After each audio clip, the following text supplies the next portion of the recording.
महान महान जिन विचरे हमारे समय सार परमागम की 144वीं गाथा जो सीधे आत्मा के अनुभव से संबंध रखती है, उसकी चर्चा अपनी चल रही है। उसमें इतना हुआ था कि पहले श्रुत ज्ञान के माध्यम से ज्ञान स्वभावी आत्मा का निर्णय करे और विकल्पात्मक ज्ञान में निर्णय हो जाने के बाद, एकदम सच्चा निर्णय हो जाने के बाद, अब उस सच्चे निर्णय को सम्यक बनाने के लिए आत्मानुभूति की जरूरत है। ये तो विकल्पात्मक ज्ञान में निर्णय हुआ था, अब उसे निर्विकल्प ज्ञान का विषय बनाना है। विकल्पात्मक ज्ञान में भी मति ज्ञान और श्रुत ज्ञान इन दोनों ने काम किया था, और निर्विकल्प होने में भी इन दोनों ही ज्ञानों को आत्मसन्मुख करना है। सवाल इसका नहीं है कि आपके पास कितना ज्ञान है, सवाल इसका है कि आप उस ज्ञान को पूरी तरह आत्मा को समर्पित करने के लिए तैयार हैं या नहीं। एक बालक था, उसके पिता ने आज उससे किसी बात से प्रसन्न होकर 5 रुपए दिए। हिंदुस्तान के पिताओं में अभी इससे ज़्यादा हैसियत नहीं है, अरबपति भी होंगे तो बेटे को तो 5 रुपए दें तो बहुत बड़ी बात समझना। क्यों? 5 रुपए दिए और कहा बेटा जो तुझे लेना हो ले लेना। बेटा वहां से निकला और एक खिलौने की दुकान पर पहुंचा। तो एक बच्चा, एक चित्र था, समझ लीजिए, वो था खिलौना। वो उसको इतना अच्छा लगा कि वो उसे हर कीमत पर खरीदना चाहता था। तो दुकानदार से उसने पूछा कि एक खिलौना कितने में दिया।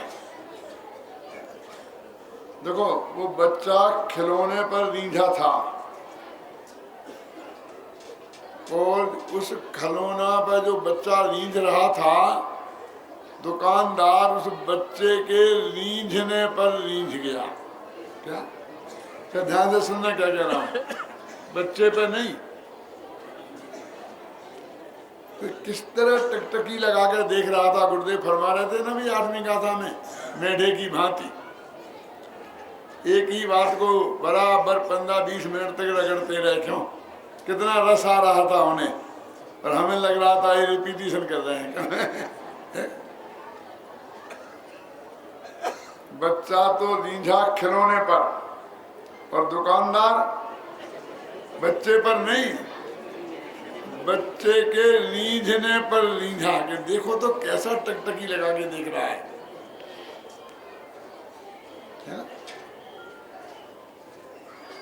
तो जब उसने पूछा कि एक खिलौना कितने में दिया, तो दुकानदार जानता था कि एक खिलौना तो 100 रुपए का है,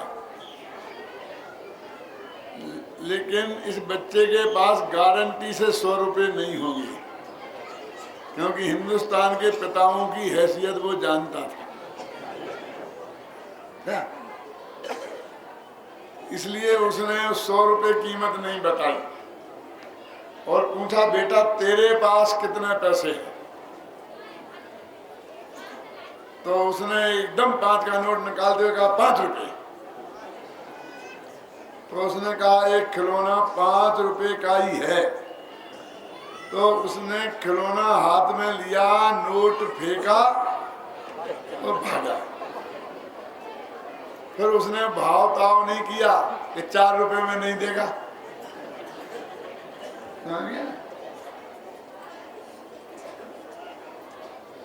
जब घर पर गया और वो खिलौना लेके गया और पिताजी ने माताजी ने देखा, तो समझा कि एक खिलौना ये कैसे लाया। कि जरूर किसी दुकान में से चुरा के लाया है, क्योंकि इतने पैसे तो इसके पास थे ही नहीं, मैंने तो 5 ही रुपए दिए थे। तो उससे पूछा कहाँ से लाया, उस दुकान से, कि कितने में, कि 5 रुपए में, कि बकता है 5 रुपए में मिलता है, तू चुरा के लाया है। तो कसम खाने लग गया कि नहीं मैं चुरा के नहीं लाया, चलो तुम दुकानदार से पूछ लो, वो दुकान से मैं खरीद के लाया हूँ। कि खरीद के लाया है कि हाँ, तो जरूर तूने फिर मेरी जेब में से रुपए चुराए होंगे। क्यों? क्योंकि 5 रुपए में तो खिलौना आ ही नहीं सकता। उसे 2-4 चांटे जड़े, बेचारा जोर जोर से रोने लग गया। क्या करता, बहुत कसमें खा खा के कहे कि जो 5 रुपए आपने दिए थे उन्हीं से मैं एक खिलौना लाया हूं। जब धीरे धीरे जब उसकी बात पर थोड़ा भरोसा हुआ, किसको, पिता को, तो सोचा कि 5 रुपए में खिलौने मिल गए हैं। हाँ, तो जा बेटा ये ले जा 500 का नोट और 100 खिलौने खरीद के ले आ। क्या तत्काल बोले मुझे तो एक चाहिए था, मुझे मिल गया, मुझे नहीं चाहिए, आप जाओ। क्यों? मुझे तो मिल गया, एक चाहिए था, अब मुझे नहीं चाहिए। कहने तू चल मेरे साथ। वो बेटे को लेके गया, बेटा खिलौना हाथ में लिए और उसी दुकान पर बोला जाकर के उससे कि ये खिलौने हैं, कितने हैं, कितना चाहिए, कि 100 खिलौने चाहिए। तो फटाफट उसने निकाल के 100 खिलौना उसके सामने रख दिए और इन्होंने 500 का नोट पकड़ाया, उठा के क्या क्या क्यों कहाँ कैसे ले जा रहे हैं, ये 100 रुपए का है, ये आपको कितने 10,000 रुपए लगेंगे। ऐसी लूट, अभी तो ले गए बच्चा 5 रुपए में, क्या हाँ बच्चा ले गया है लेकिन आपको नहीं मिलेंगे। क्यों?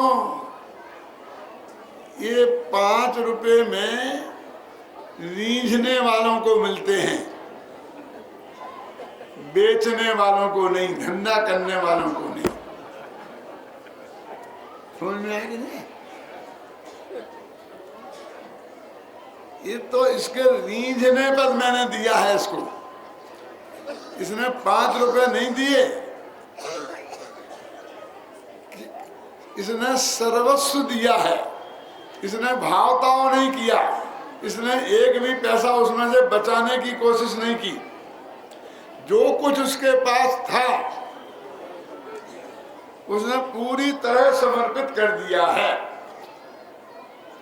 जैसे वो खिलौना सर्वस्व समर्पण करने वाले को मिलता है, ऐसे ये भगवान आत्मा ज्ञान का आत्मा में सर्वस्व समर्पण करने वाले को मिलता है। 5 इंद्रियों वाला ज्ञान है, अपन 5 का नोट है सिर्फ। कितना ज्ञान है अपने पास? ये तो ज्ञान 5 इंद्रिय ज्ञान की बात नहीं है, ज्ञान का ये नाप है, ये शर्त है ना, ये सैनी पंचेंद्रिय होना चाहिए तो ये आत्मा का अनुभव होगा। कितना ज्ञान कि जितना एक सैनी पंचेंद्रिय को क्षयोपशम होता है उतना ज्ञान होना चाहिए, ये शर्त है। कि हमारा उससे 10 गुना हो तो कि ठीक है, हो, हमें कोई ऑब्जेक्शन नहीं है, लेकिन तुम्हारा जितना ज्ञान है उस सारे ज्ञान को इस आत्मा में लगाना पड़ेगा तो आत्मा आएगा। बेटे को 5 रुपए में और बाप को 100 रुपए में, समझ में आएगा नहीं? जो सैनी पंचेंद्रिय 8 वर्ष का बालक है, काला अक्षर भैंस बराबर, उसको उस ज्ञान से भगवान आत्मा का अनुभव हो सकता है। ध्यान से सुनना। और शास्त्री न्यायाधीश सारी डिग्रियां लिए, PhD, तो इनको ये सारा ज्ञान, इतना ज्ञान लगेगा तब भगवान आत्मा मिलेगा। हम उतना दे देंगे जितना बच्चे ने दिया है, ऐसा नहीं चलेगा। समझ में है ना? इसलिए कहते हैं हमारे पास दो ही ज्ञान है। कौन कौन से? मति ज्ञान और श्रुत ज्ञान। तो उन दोनों को समेटकर आत्मा में लगाना है पूरे। वो आत्मा में लगेंगे तो अनुभव होगा। एक समय की देरी नहीं होगी। अभी लिखा है इसमें उसी समय। थोड़ा मैं पहले भावार्थ पढ़ देता हूं तो आपको जल्दी समझ में आ जाएगा। फिर टीका भी पढ़ूंगा, घबराना नहीं। ये जयचंदी छावड़ा का लिखा हुआ भावार्थ है। पहले आत्मा का आगम ज्ञान से, देखो, ज्ञान स्वरूप निश्चय करके। बोलो जीतू भाई, ये भावार्थ में अकेले आगम ज्ञान को लिया है, गुरु के उपदेश को भी नहीं लिया। जो अपन कहते हैं ना, या आगम से तो अपने देशना लब्धि होती ही नहीं, होती ही नहीं, गुरु से गुरु से गुरु से। और छड़ा लगी उस पंक्ति को बहुत जोर जोर से बोलते हैं। दौले समझ सुने चित सयाने, काले वृथा मात खोवे, ये नर भव फिर मिलन कठिन है, जो साम्यक नाई होवे। क्या लिखा? कि दौल समझ सुने और चेत। इधर सुन लिखा, पढ़ नहीं लिखा। इसे सिद्ध होता है सुनने से होता है, पढ़ने से नहीं होता। क्योंकि पढ़ने वालों की पिटाई करना है ना। हम पढ़ नहीं पाए, अब इनने इतना ज्यादा पढ़ लिया है तो हम इनको बराबरी पे कैसे लाएं? तो हम तो ला दिया ना बराबरी पे कल, लेकिन इनमें इतने में संतोष थोड़ी है कि देखो सुन लिखा है, पढ़ नहीं लिखा। तो मैंने कहा पहले समझ लिखा है। अरे तो छंदानुरोध से लिखा है, ऐसा छंद बनाओ। दोले समझ सुने, दोले समझ, दोले सुने समझ नहीं आता। पहले सुन बोलो, फिर समझ बोलो, फिर चेत बोलो, आएगा। छंद भंग होता है, इसलिए छंद के अनुरोध से सुन और समझ में स्थान परिवर्तन हुआ है। क्रम तो यही है कि सुन, समझ और चेत। तो वो सुन इसलिए लिख दिया, क्यों? क्योंकि वे दौलत राम जी तो छठाला लिख रहे। यदि वे अपनी तरफ से लिखते तो पढ़ लिखना चाहिए था। कीर्ति भाई, तो वे किसकी तरफ से लिख रहे? गुरु की तरफ से लिख रहे। क्यों?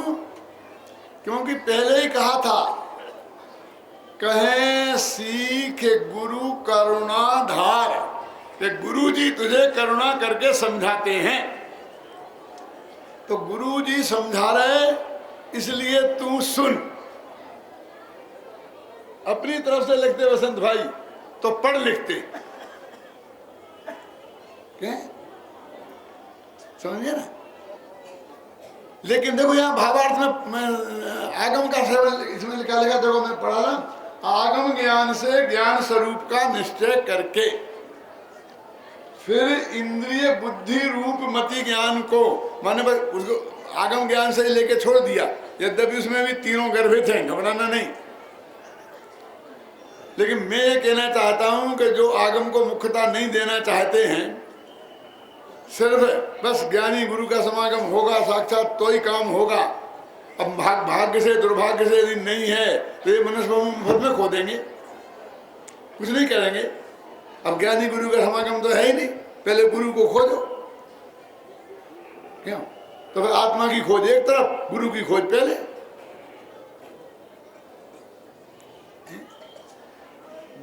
क्या लिखा? पहले आत्मा का आगम ज्ञान से ज्ञान स्वभाव निश्चय करके, माने हमें आत्मा के बारे में और कुछ नहीं जानना है। क्या जानना है? कि उसका स्वभाव जानना है। कि किसको इस झगड़े में मत पड़ो। क्यों? उसका इस झगड़े का जवाब तो 47 शक्तियों में दिया है। ये ज्ञान नाम की शक्ति है। या किसको जाने? तो सर्वज्ञ तो नाम की शक्ति है। कि सबको तो जाने, तो स्व को जाने के नहीं, पर को जाने के नहीं, तो एक सौ पर प्रकाश कर तो सकती है। तुम कहीं से रास्ता नहीं निकाल सकते बेटा। लेकिन वो ये कहते हैं कि अकेले आत्मा को जाने, और आत्मा के भी अनंत गुण हैं, ये जाने नहीं लिखा, असंख्य प्रदेश है, ये जाने नहीं लिखा, पर वो जानने देखने के स्वभाव वाला है, क्योंकि उसका लक्षण है उपयोग। उपयोग लक्षण से पहचाने, कैसे जाने? ज्ञान से जाने, ज्ञान लक्षण से जाने, और ज्ञान को जाने। आत्मा को भी ज्ञान बोलते हैं, आत्मा ज्ञानम स्वयं ज्ञानम, आता कि नहीं आता? इतना सा मोक्ष मार्ग है। फिर क्या करें कि मति ज्ञान तत्व को, इंद्रिय बुद्धि रूप मति ज्ञान को ज्ञान मात्र में मिलाकर, और श्रुत ज्ञान रूपी नए विकल्पों को मिटाकर, श्रुत ज्ञान को निर्विकल्प करके एक अखंड प्रतिभास का अनुभव करना ही सम्यक दर्शन और सम्यक ज्ञान के नाम को प्राप्त करता है। सम्यक दर्शन और सम्यक ज्ञान कहीं अनुभव से भिन्न नहीं है। ये भावार्थ में लिखा, कितने क्लियर लिखा है।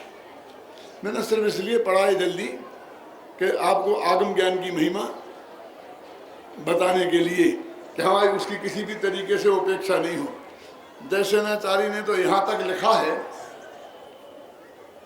घबराता क्यों है? हम खड़े हैं ना। तो शिष्य कह रहा होगा क्या करें, वर्तमान काल में अनंत भगवान का तो वियोग है, वो तो मिलते ही नहीं हैं। क्या? तो उनके वियोग को दुखी देखकर रोता क्यों है? हम खड़े हैं ना। तुम खड़े हो, तुम भगवान हो, अनंत हो, क्यों? क्या मंदिर में भगवान की विराजमान है ना? वे पत्थर की मूर्तियां जो तुम पंडितों ने प्रतिष्ठित की हैं। अरे तुम समो शरण में जाता तो भी पुद्गल ही का शरीर ही देखने को मिलता। ये मूर्तियां तेरे को दर्शन करने को मिल रही, ये मूर्तियों का दोष नहीं है, ये तेरे चमड़े की आंखों से तो पुद्गल ही दिखेगा। समो शरण में भी वहां आत्मा के असंख्य प्रदेश नहीं दिखेंगे, और यहां भी दिख रहा है पुद्गल ही।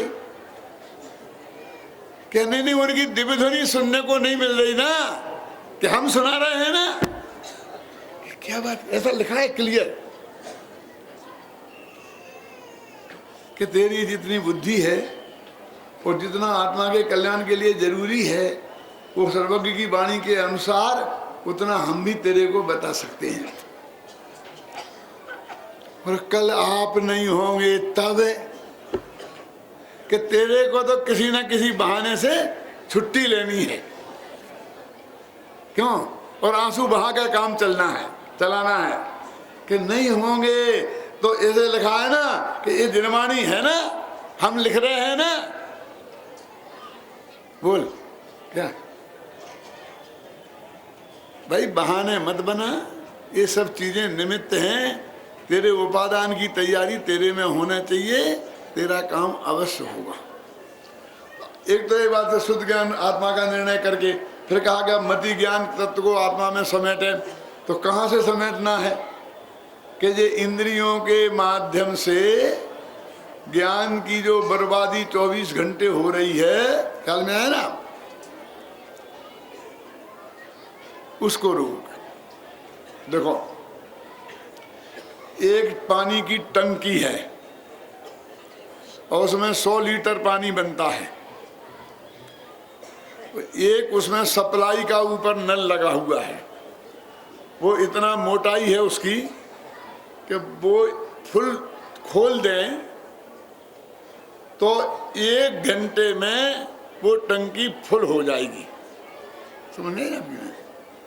और नीचे से उसमें से सप्लाई के 5 नल लगे हैं, टोंटियां लगी है ना, किसी को पानी पीना है, किसी को निकालना है, समझ में आता है।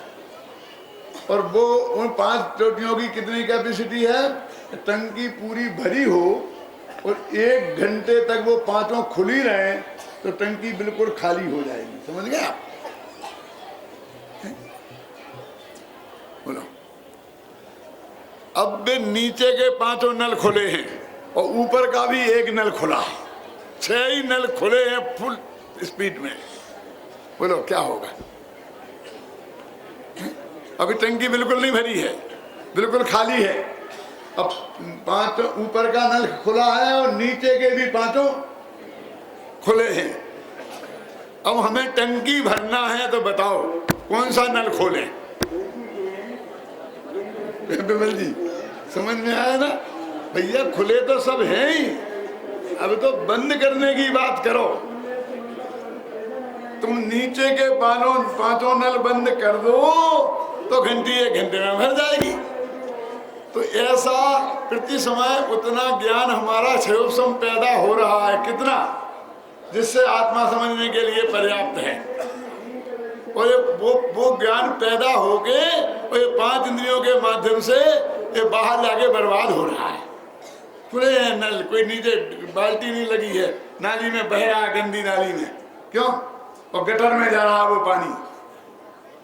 ये वो कितना पवित्र बिस्लरी का पानी, 10-10 रुपए की एक बोतल, क्यों? और नल में खोल करके और वो गटर में जा रहा है कि नहीं?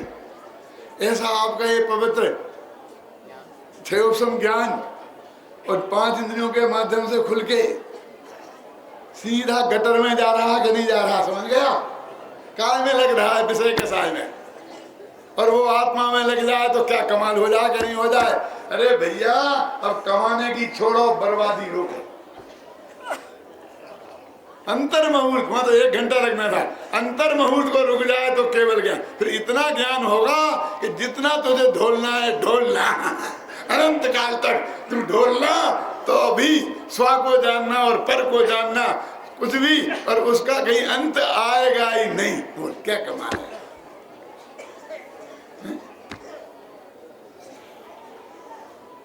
कितनी अमूल्य निधि हमारे पास है, किससे कितनी बड़ी उपलब्धि हम की जा सकती थी, और हम उसको किस तरह बर्बाद कर रहे हैं उसकी कल्पना करो।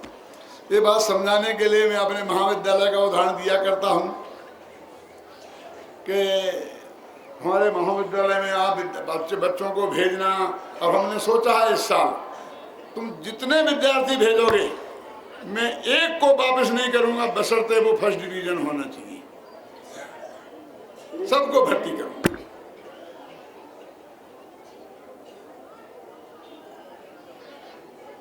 क्यों? अब कितने दिन हैं, जितने बना सको बना दो, विद्वान बन जाए, क्यों? क्या करें? मैं अब देखो ये विद्यालय की बात नहीं कर रहा हूँ, मैं तो कुछ आत्मा ही समझाना है, घबराना नहीं। मैं विद्यालय का प्रचार नहीं कर रहा हूँ, मुझे आत्मा समझाने के लिए ही उदाहरण आपको देने की कोशिश कर रहा हूँ।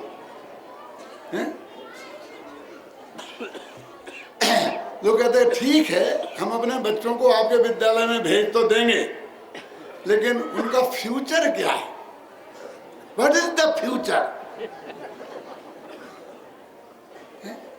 बस तुम जैसा ही पंडित बन जाएगा, तो हम जैसा पंडित पसंद नहीं है, क्यों? तो प्रवचन करेगा, मिलेगा क्या?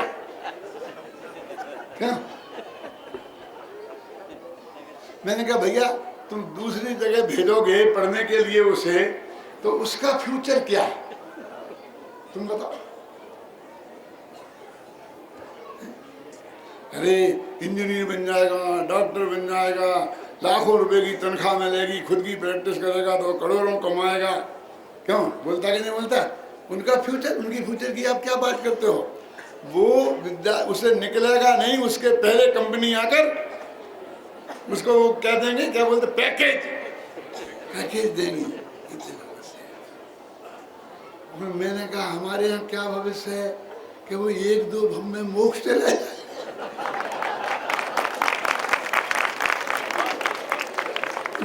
खराब भविष्य, क्या भविष्य खराब है? मुझे बताओ। यहाँ भविष्य नहीं है, मैंने कहा भैया आपने अपने बेटे को क्या बनाया है? फिर जी आपको मालूम नहीं है, मेरा बेटा यूरोलॉजिस्ट है। क्या होता है यूरोलॉजिस्ट जानते हैं? नहीं जानती है। वो कहते वो पेशाब की बीमारियां होती है ना, उनका जो डॉक्टर होता है उसे क्या बोलते हैं? यूरोलॉजिस्ट। मैंने कहा भैया मैं समझता नहीं, पुराना पंडित हूँ, तुम बताओ ये यूरोलॉजिस्ट करता क्या है? कि साहब सुबह से लाइन लगती है, फुर्सत नहीं है देखने की। कि देखता क्या है? लोगों के बेअंग जिनका नाम लेने में हमें शर्म आती है। क्यों? जिसे कोई देखना नहीं चाहता है, जिसे कोई दिखाना नहीं चाहता है। क्यों? सुबह से लेकर शाम तक उन्हीं अंगों को, और बे भी सड़े सड़ाए गले गलाए शुद्ध साबित हो तो कौन दिखाए?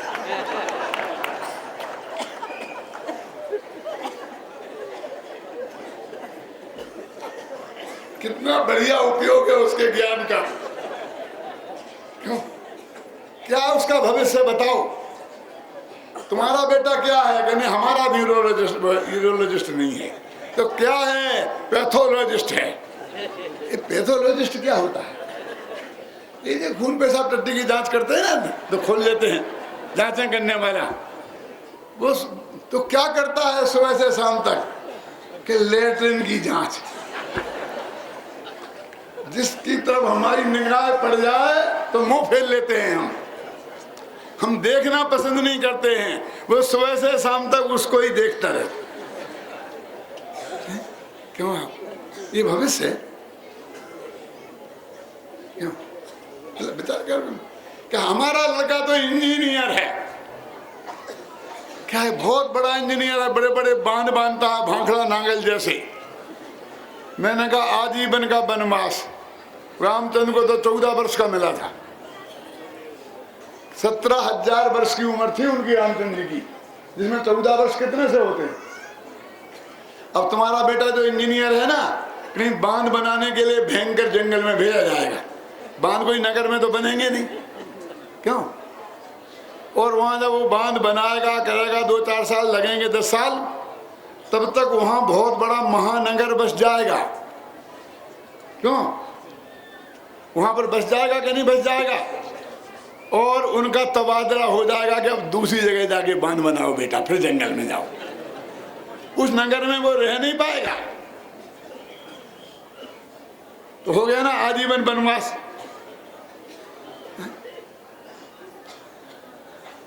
क्या? और हमारा विद्यार्थी क्यों? वो मोक्ष में जाएगा, वो तो एक्स्ट्रा है। लेकिन यहाँ जाएगा तो पंच कल्याणक में जाएगा, भरी सभा में बैठेगा। क्यों? और आप लोगों को प्रवचन करके तत्व ज्ञान सुनाएगा। और यहाँ तुम बैठने के लिए बेटा 2 मिनट बैठना हो तो 5-5 लाख 10-10 लाख रुपया खर्च करना पड़ते हैं। तो एक वाक्य बोलना हो तो पंडित जी लिख के देते हैं, उसे भी मौखिक नहीं बोल सकता, ऐसा छिपा के लाता है, लिख करके देख करके, कोई हाथ पे लिख के लाता एक वाक्य, उसमें भी करेक्शन करना पड़ता है हमारे पंडित को। क्यों?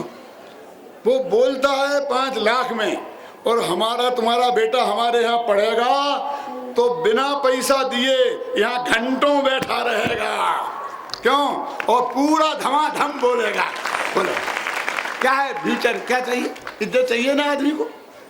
काय के लिए देते हो? इज्जत के लिए, काय के लिए? क्यों? बोलो। सबको पढ़ाएगा, सबका गुरु बनेगा। वो दीक्षा देने वाले गुरु तो 1 मिनट दिया, क्या दिया? दीक्षा देने वाले घबराना नहीं, पूरी बात क्या दिया उनने क्या लिया? पिछली कमंडल वे तो बाजार से लाए, गृहस्थों ने दिए हैं। उनने तो कि हाँ हम तुम्हारी साक्षी पूर्वक दीक्षा लेते हैं कि हाँ हमने दिया, कि हमें तो देता कुछ दिखाई नहीं। क्यों? और यहाँ एक एक अक्षर पढ़ाएगा, समझे? ज्ञान दान देगा वो सारे जीवन में। सर्वश्रेष्ठ दान कौन है? बोलो। टोडरमल जी ने लिखा है, जो ज्ञान दान तीर्थंकर खंभोशरण में बैठकर देते हैं, गणधर देव देते हैं, ये तत्व ज्ञान समझाना वो ज्ञान दान है। बोलो, उसका फ्यूचर नहीं है। नहीं, वो रोटियां, भूखों मर जाएगा। क्यों भूखों मर जाएगा वो? ऐसा नहीं है कि एक गरीब की लड़की का अरबपति के यहाँ ब्याही गई तो सासू जी ने कहा कि मैं तेरे लिए हीरे के 4 हार बनवाऊंगी, पन्ने की बनवाऊंगी, ये बनवाऊंगी, ये दूंगी, इतनी साड़ियाँ लाऊंगी, ये करूंगी। तो सुनती रही। अंत में बोली, सासू जी एक बात पूछूं कि हीरे हार तो बनवाओगी, ये बनवाओगी, साड़ियाँ भी लाओगी, और रोटी? क्योंकि वो इस घर से आई थी कि उसको सुबह रोटी मिल जाती थी तो शाम को नहीं मिलती थी, और शाम को मिल जाती थी तो सुबह नहीं मिलती थी। तो बोले रोटी मिलेगी कि नहीं? कि भाई तुझे पता नहीं है तू कहाँ आई है, जहाँ आई है वहाँ रोटियों का विकल्प नहीं होता। तुझे पता चले कि मैं किस आदमी के घर में की मालकिन बन के आई हूँ, वहाँ रोटी मिलेगी कि नहीं, ऐसा विकल्प खड़ा नहीं होता। तुम्हें पता नहीं है कि तुम क्या तत्व ज्ञान पढ़ रहे हो। कुंद कुंद की वाणी, गुरुदेव की वाणी, ऐसी वाणी पढ़ने वाले को रोटियों की व्यवस्था होगी कि नहीं होगी, ऐसा विकल्प नहीं आता, आना नहीं चाहिए। ठीक है, विकल्प तो नहीं आएगा, लेकिन रोटियां मिलेगी तो।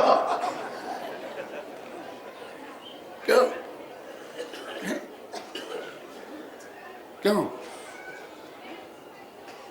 समझ में क्या फ्यूचर है? तो मैं बताता हूं कि भाई हमारे यहाँ तो ये फ्यूचर है, समझ गए ना? बोलो, ये फ्यूचर ठीक नहीं है। अपने ज्ञान पर्याय का सबसे बढ़िया सदुपयोग क्या है? बोलो, अपने त्रिकालीध्रुव भगवान आत्मा को जानना है कि नहीं, और उससे 2 नंबर पे कौन है? अपन तो बनिया हैं, 1 नंबर की भी कमाई चाहिए और 2 की भी चाहिए। अपन 2 के बिना तो काम अपना चलता नहीं है। क्यों? तो 2 नंबर का ये है कि तुम आत्मा को देखो 1 नंबर, और यहाँ उपयोग ना लगे तो सारे जगत को आत्मा को दिखाओ। बोलो बस खत्म, ये उपयोग। या देखो या दिखाओ, ये देखो दिखाओ, ये दोनों ही बढ़िया है कि नहीं है? और एक 3 नंबर भी होता है, जानते हैं? 2 नंबर तो सब जानते हैं, और 3 नंबर कोई नहीं जानता। मैं भी नहीं जानता था, लेकिन मुझे पता चल गया। अब मैं आपको बता दूंगा, आपको तो क्यों वीडियो बता दूं, जरा कठिन काम है। सच्ची घटना बताता हूं। भगवान महावीर का 25वां निर्माण वर्ष था, और हम वहां पहुंचे थे राजगिरी में 1000 यात्रियों के साथ। तो गया जी में एक सेमिनार था भगवान महावीर के 25वें निर्माण महोत्सव पर, तो हमें भी उसमें बुलाया था। तो हम वहाँ 8-10 आदमी वहाँ गए सेमिनार में। तो उस सेमिनार के अध्यक्ष कौन थे मालूम? डॉक्टर DS कोठारी, बहुत बड़े वैज्ञानिक, और वो विश्वविद्यालय अनुदान आयोग के अध्यक्ष थे। सच्ची घटना है। और एक सेठ जी के हम भी ठहरे थे, वे भी ठहरे थे, कल में ही ना, खाना खा रहे थे टेबल पर। तो मेरे को ऐसा मुंह से निकल गया बातचीत करते में कि ये साहब सेठ जी ऐसे हैं, हम क्या बताएं आपको। वे बहुत, ये 1 लाख के नोट लेके आए। बसंत भाई सही घटना है, आप अकेले में पूछोगे तो नाम बता दूंगा। 1 लाख का नोट लेके आए और हमारे पाटनी जी को, नमीटनी पाटनी को लाके दे दिए, और ये कहा कि आपको जिस धर्म काम में इसमें लगाना हो वो आप लगाओ। ऐसा मैंने उनके सामने कह दिया। उनको एकदम धक्का लगा, ये क्या हो गया, मैंने कौन सी गाली दे दी? ने तो प्रशंसा करी थी ना। फिर मेरे से वो अकेले में बोले, पंडित जी आपने क्यों कह दिया, क्या जरूरत थी कहने की? भाई आपने इतना बढ़िया काम किया था, मेरे को तो आपके प्रति बहुत महिमा आ रही थी कि आपने हमारे काम को कितना एप्रिशिएट किया। तो मैंने कह दिया। बोले पंडित जी वे 3 नंबर की थे। लेकिन 3 नंबर क्या होता है? 1 और 2 नंबर तो मैंने सुने थे। 1 नंबर तो जो आपकी रोकड़ मोकड़ में होते हैं, आप सब जानते ही हो। और 2 नंबर जो गवर्नमेंट के टैक्स वैक्स बचा करके और गवर्नमेंट रोकड़ मोकड़ में नहीं होते हैं, क्या वो भी आप जानते हो। फिर तीसरे कौन? बोले कि 1 नंबर के सबको पता, गवर्नमेंट को भी पता, और 2 नंबर के घर वालों को पता, सबको पता, बस अकेले गवर्नमेंट को पता नहीं। और गवर्नमेंट को भी पता है बस, लेकिन कानूनन पता नहीं है। क्यों? वो 3 नंबर के वो कि जो पत्नियां देती हैं और पति को भी पता नहीं, पति देता है और पत्नी को भी पता नहीं। आप समझ गए ना कि पंडित जी ये ले लो, किसी को कहना नहीं, मेरे घर वालों से भी मत कहना, समझ में है ना। वो 3 नंबर। अब मेरे सारे घर वालों ने सुन लिया, सब बेटे खड़े थे। अब देखेंगे पापा ये क्या करते हो।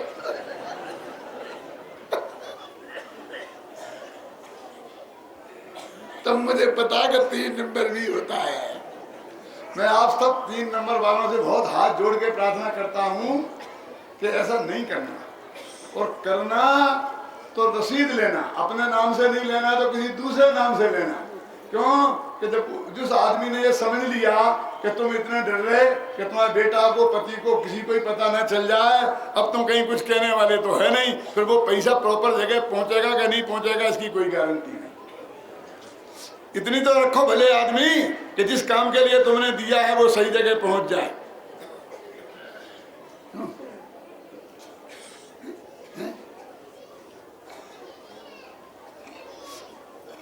35 साल पुरानी घटना है, कोई आज से कहीं जोड़ना नहीं, सन 74 की बात है।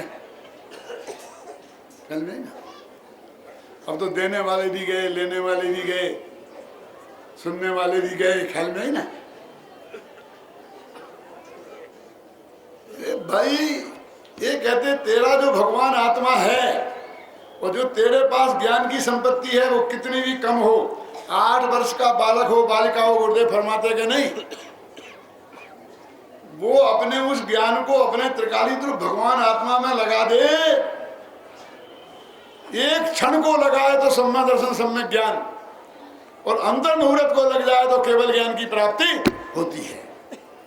कितना सदुपयोग है इस ज्ञान का 1 से 44वीं गाथा का। तो ये जिनवाणी जिस द्वादशांग वाणी में पूज्य गुरुदेव श्री ने जो मर्म निकाल के हमें बताया, और वो आज 8वीं गाथा में मेढ़े का उदाहरण दे करके ये सिद्ध कर रहे थे। मालूम क्या क्या कह रहे थे? बार बार सुना आपने? अरुचि भी नहीं है, विरोध भी नहीं है। क्यों? वो समझ में भी नहीं आ रहा। कह रहे थे ना बार बार, ऐसे नहीं कह रहे कि समझ में नहीं आ रहा था छोड़ो, ये कहाँ आत्मा फात्मा ले रहा, इससे तो बढ़िया है पंच कल्याणक के बारे में सुनाते। हमसे तो कहा था कि पंडित हुकुमचंद आएंगे तो आपको पंच कल्याणक के बारे में सुनाएंगे, अब ये कहाँ ये आत्मा फात्मा लेके बैठ गए। क्यों? मैंने कहा भैया पंच कल्याणक का तुमने कई दफे सुन लिया है ना, इसलिए याद, तो आत्मा का नहीं सुना क्या हमने आपसे कई दफे? ये भी तो कई दफे सुना है। क्यों? अकेला प्रोचनी तुम्हारा वो पंचकर्णा का कई दफे सुना है, ये क्रियाएं तुमने कई दफे नहीं देखी हैं। अकेला प्रोचनी सुना था, जब आए होगे तो शुरू से अंत तक की सब क्रियाएं देखी होंगी कि नहीं देखी होंगी? बोलो। फिर बे रिपीटिशन हो रही, उसमें तुम्हें कोई गड़बड़ नहीं लगती है। क्यों? किसी पंडित का बेचारे का प्रवचन रिपीट हो जाए, ये तो हमने लास्ट ईयर सुन लिया था, ये तो कल ही बोला था। क्यों? और अभी तो महीने भर पहले मंगलाचरण के पंच कल्याणक में ये क्रियाएं देखी थी। क्यों? ये राजा और ये देव जैसे लड़े थे, वहां भी इससे बढ़िया लड़े थे। क्यों? और यहाँ उससे बढ़िया लड़े।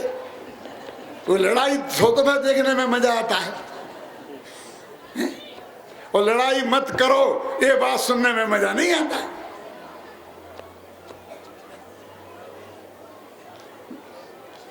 मत लोगों ने कहा, मैंने कहा भैया 1000 किताब हमने आपको बांटी है और उसमें 8 दिन के पूरे व्याख्यान लिखे हैं, सब आप उसे ध्यान से पढ़ लेना।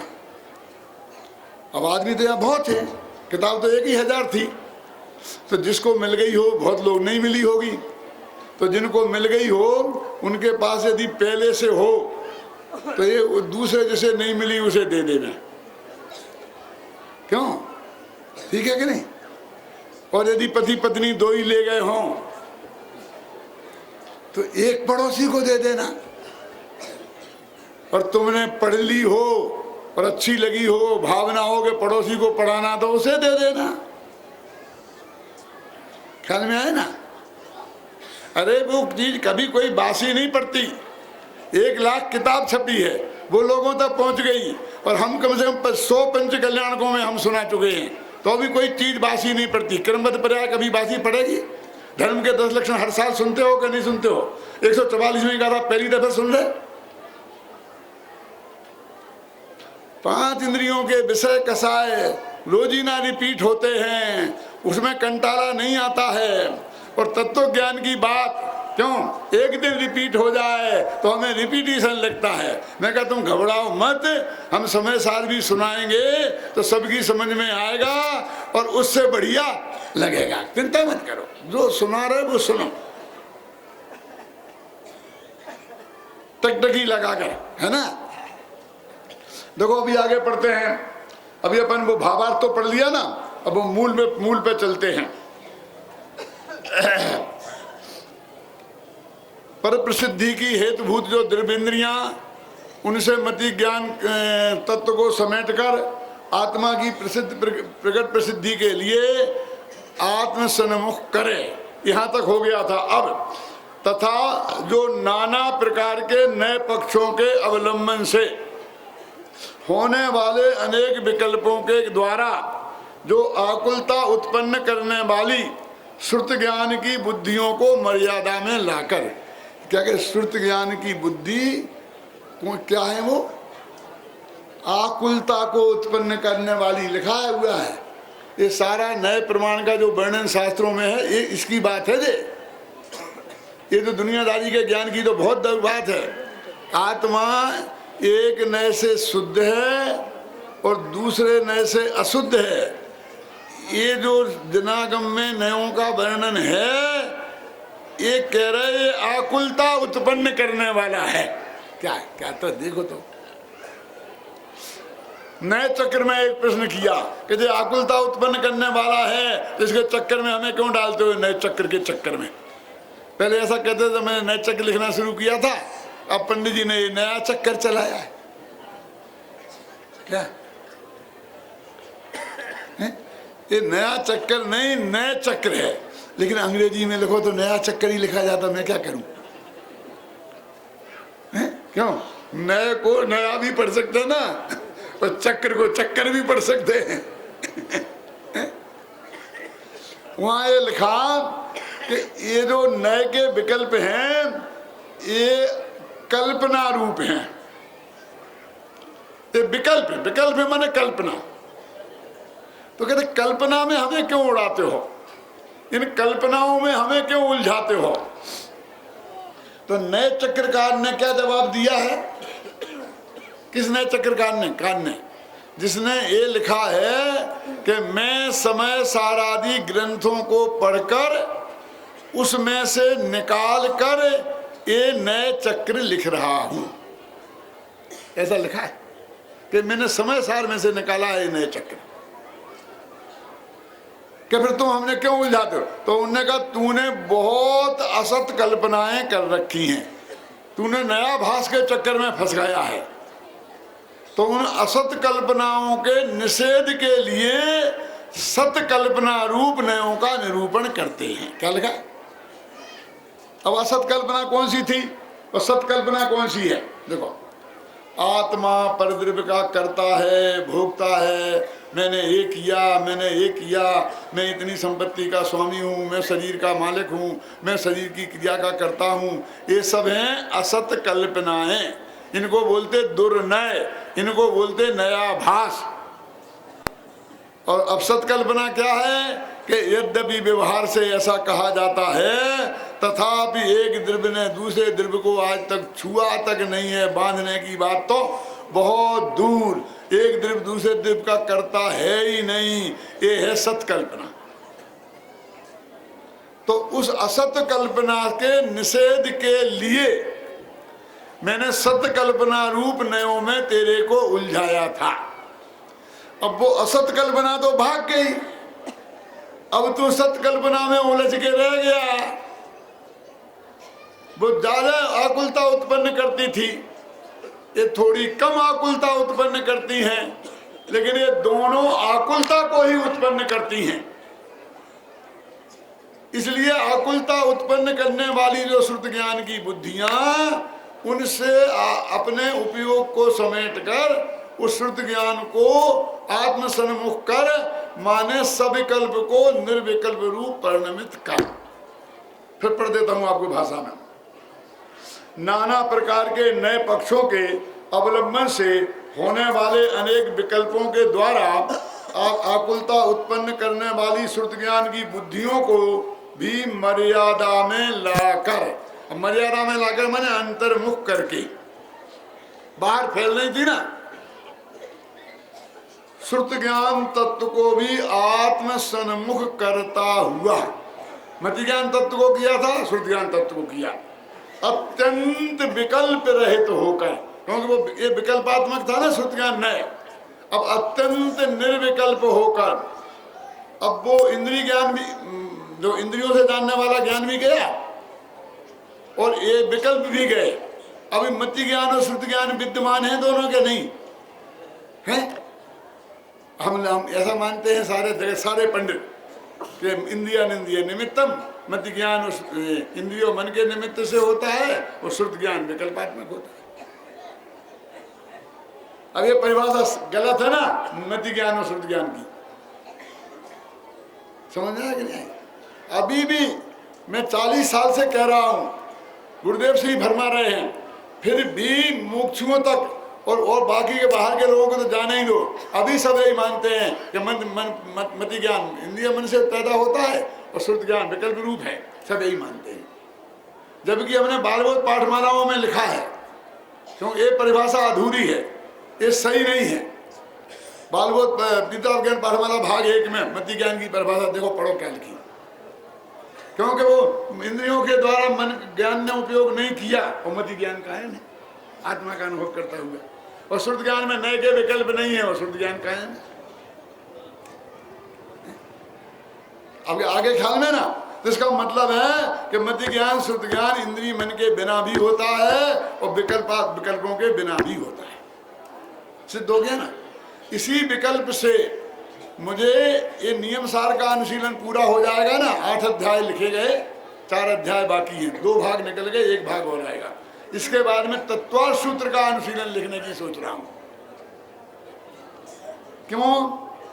मेरे पास वीर सागर के कई फोन और पत्र आ चुके हैं, डॉक्टर वीर सागर दिल्ली में है ना यूनिवर्सिटी में, कि दादा तत्वार्थ सूत्र पर लिखो, क्योंकि बहुत गड़बड़ चलती है तत्वार्थ सूत्र के मामले में, उसका एक अनुशीलन आना चाहिए।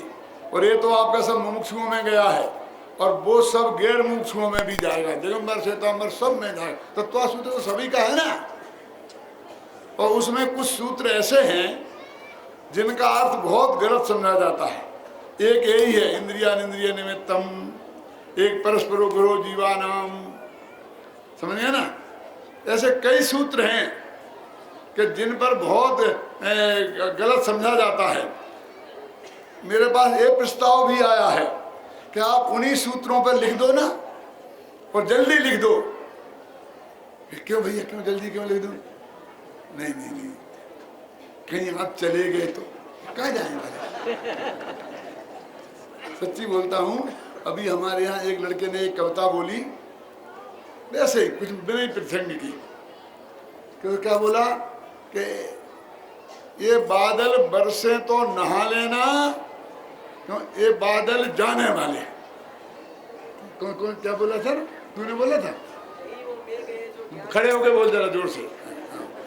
यही वो मेघ है जो ज्ञान की वर्षा सदा करते, ये बरसे तो नहा लेना, ये बादल जाने वाले।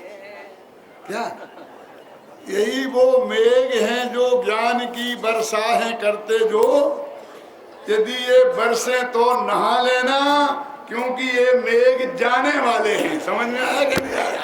मैंने कहा भैया इतने जल्दी जाने वाले नहीं है, घबराना मत।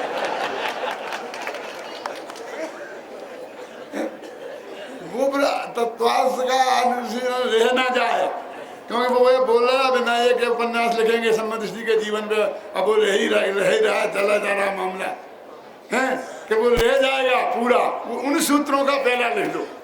मैं कहा देखो तुम बेटा समझते नहीं हो, उन सूत्रों को लिखेंगे तो झगड़ा होगा, और पूरे पे लिखेंगे तो झगड़ा नहीं होगा, क्योंकि वो एक प्रसंग चला बना आता है। हम तो पूरे सूत्र को क्यों छोड़ देते? वो सूत्र है उसमें हमने लिखा है, अब उसमें तो वो प्रसंगोपात है, और एक खींच के लाके जबरदस्ती जैसी बात हो जाती है। क्यों? कि खींच के लाने से जबरदस्ती हो जाती है कि नहीं हो जाती? इसलिए मैं ऐसा नहीं है, होगा विकल्प है पूरा तो होगा, और नहीं होगा तो तुम लोग हो ना बेटा, तुम करना। एक बादल जाएगा तो 500 बादल बरसेंगे, इसलिए क्यों चिंता करते हो तुम लोग? चले क्या?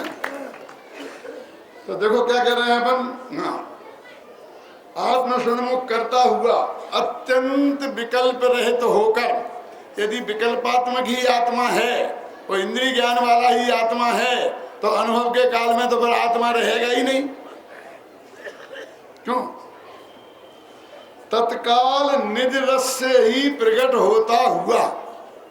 अब कहते वो कौन? आत्मा का सम्यक दर्शन, आत्मा का अनुभव तत्काल प्रकट होगा। ऐसा करोगे तो तत्काल प्रकट होगा। कि कैसे प्रकट होगा? कि कर्म के क्षयोपशम से? कि नहीं। कि गुरु जी के समझाने से? कि नहीं। निज रस से, निज रस से ही प्रकट होगा। निज रस से प्रकट होता हुआ आदि मध्य और अंत में रह से रहित निराकुल केवल एक संपूर्ण ही विश्व पर माने तैरता हो, ऐसा अखंड प्रतिभासमय। लंबा वाक्य है, फिर अपन बाद में पढ़ लेंगे, पहले अपन यही से सोचते हैं। देखो, निज रस से ही प्रकट होता हुआ, बहुत मार्मिक शब्द है। ये सम्यक दर्शन, ये आत्मा का अनुभव कहाँ से प्रकट होगा?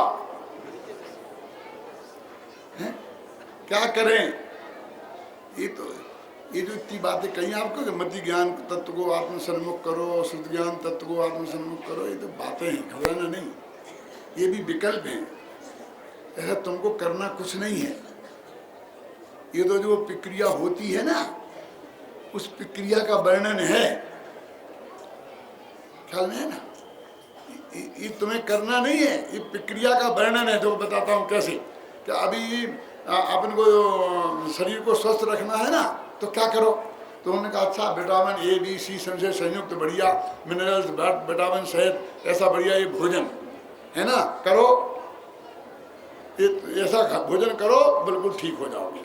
कि बस भोजन करें, फिर क्या करें? करो, फिर क्या करें? फिर क्या करें? अरे फिर कुछ नहीं करो, आराम करो। कि फिर होगा क्या? कि वो निज रस से अंदर में वो भोजन अपने आप अपनी प्रक्रिया से 8-10 घंटे में पचा कर, जो दांतों को चाहिए डी विटामिन मिल जाएगा, आँख को मिलती है वो चाहिए, सब कुछ जहाँ जो चाहिए सब मिल जाएगा। कैसे? निज रस से। तुझे कुछ नहीं करना है। नहीं समझ में आया कि नहीं? ये भोजन है। जो भोजन करने के लिए कमाना पड़ेगा कि नहीं? बिना कमाई के तो कैसे खाएंगे? फिर कमाना पड़ेगा, फिर कमा लिया, फिर बाजार से सामान लाना पड़ेगा कि नहीं? फिर वो सामान ले आए, गेहूं में सब, फिर उसे बनाना पड़ेगा कि नहीं? क्यों? और बनाने के बाद फिर खाना पड़ेगा कि नहीं? और मुंह में ले लिया, खा लिया ना, तो फिर चबाना पड़ेगा कि नहीं? और चबाने के बाद निगलना पड़ेगा कि नहीं? कि हाँ। और निगलने के बाद वो ऑटोमेटिक प्रक्रिया में चढ़ जाएगा। इतना तो तुझे बुद्धिपूर्वक करना पड़ेगा। कौन? तो इसके बाद वो ऑटोमेटिक प्रक्रिया में चढ़ जाएगा और सारा काम हो जाएगा। क्या नहीं ना? तो अभी के तेरे को क्या करना पड़ेगा? कि जिनागम का अभ्यास करना पड़ेगा, गुरुदेव से समझना पड़ेगा, शास्त्र पढ़ना पड़ेंगे, तो करना पड़ेंगे, समझे ना? नयों के विकल्प, सब नयों के विकल्पों से आत्मा को समझना पड़ेगा। क्यों? कानों से समय सार सुनना पड़ेगा, आंखों से समय सार पढ़ना पड़ेगा, ये तो सब पड़ेगा है, समझ गए ना। और फिर ऐसे होते होते तो भगवान आत्मा का जो गले के नीचे गया, यानी निज रस, उसका रस लगा, तो वो ऑटोमेटिक प्रक्रिया में चढ़ जाएगा, प्रायोग लब्धि होगी, कैन लब्धि होगी और संबंध दर्शन हो जाएगा। ये निज रस का अर्थ है। ये जो मैं बता ना, एक मति ज्ञान तत्व को आत्म सन्मुख करे, शुद्ध ज्ञान तत्व को आत्म सन्मुख करे, ये इसका निज रस से क्या संबंध है बताऊं। देखो, आपने आगम में से पढ़कर, गुरु के मुख से सुनकर, शास्त्रों से समझकर भगवान आत्मा का जो स्वरूप समझा, और ये समझा कि यही मैं हूँ, और उसमें ऐसा गहरा अपनापन आया कि उसके अलावा तुम्हें कुछ सुहाता नहीं है। अब इतना काम हो गया ना, अब वो सारा काम जिससे जो हुआ था पढ़ने से, वो सब बंद होगा, सुनना भी बंद होगा।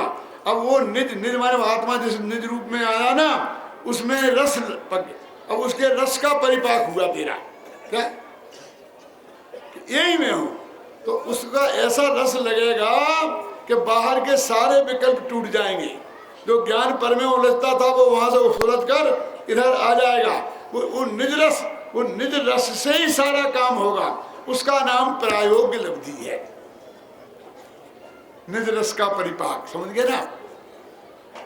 अब इन करुणानी आयोग वालों से पूछना कि वो प्रायोग्य लब्धि किसे कहते हैं, तो मालूम कहां से शुरू करेंगे?